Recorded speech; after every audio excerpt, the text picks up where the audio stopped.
पाकिस्तानी संसद में हाल ही में भारतीय वायुसेना के विंग कमांडर अभिनंदन वर्धमान से जुड़ा एक सनसनीखेज खुलासा हुआ था। इसके बाद से विंग कमांडर अभिनंदन और प्रधानमंत्री मोदी पाकिस्तान में चर्चा का विषय बन गए हैं। उनके और पीएम मोदी के कई पोस्टर लाहौर की सड़कों पर लगे देखे गए हैं। इन पोस्टरों के जरिए नवाज शरीफ की पार्टी पाकिस्तान मुस्लिम लीग के नेता अयाज सादिक पर निशाना साधा गया है।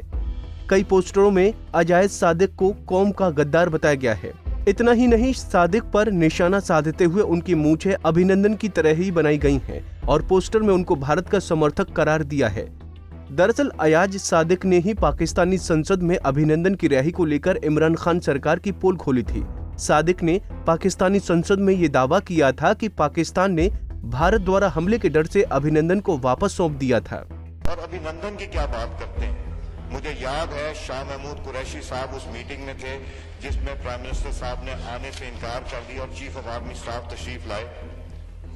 पैर कांप रहे थे, पसीने माथे पे थे और हमसे शाह महमूद साहब ने कहा, फॉरेन मिनिस्टर साहब ने, कि खुदा का वास्ता है अब इसको वापस जाने दें, क्योंकि 9 बजे रात को हिंदुस्तान पाकिस्तान पे अटैक कर रहा है। वो कोई हिंदुस्तान ने अटैक नहीं करना था, कुछ नहीं होना था, सिर्फ घुटने टेक के अभिनंदन को वापस भेजना था जो इन्होंने किया। तो ये ऐसी बातें ना करें कि जो हम मजबूर हो जाते हैं ये बात करने को। इंसान वो बात करे जिससे कोई प्रोडक्टिविटी आ जाए कौमी असेंबली में, कोई हमारी लेजिस्लेशन हो जाए, कोई हम काम कर।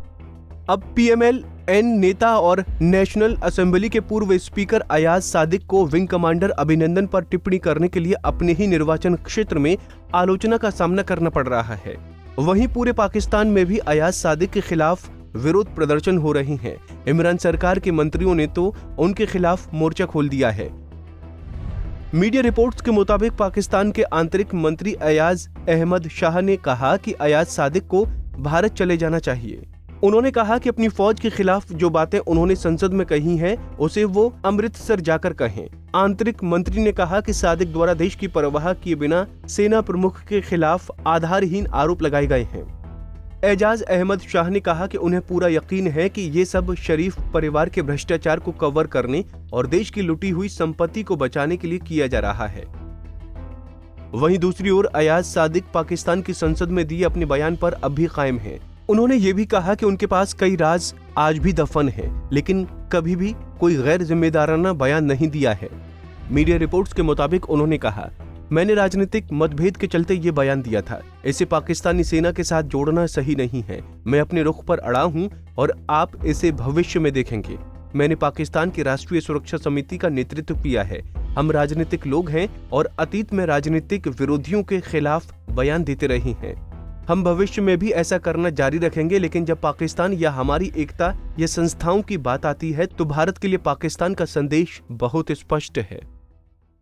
हमसे जुड़े रहने के लिए हमारे YouTube चैनल को सब्सक्राइब करें और नई वीडियो की नोटिफिकेशन के लिए बेल आइकॉन को दबाएं। अगर आप ये वीडियो Facebook पर देख रहे हैं तो लाइक जरूर करें और ज्यादा से ज्यादा शेयर करें। धन्यवाद।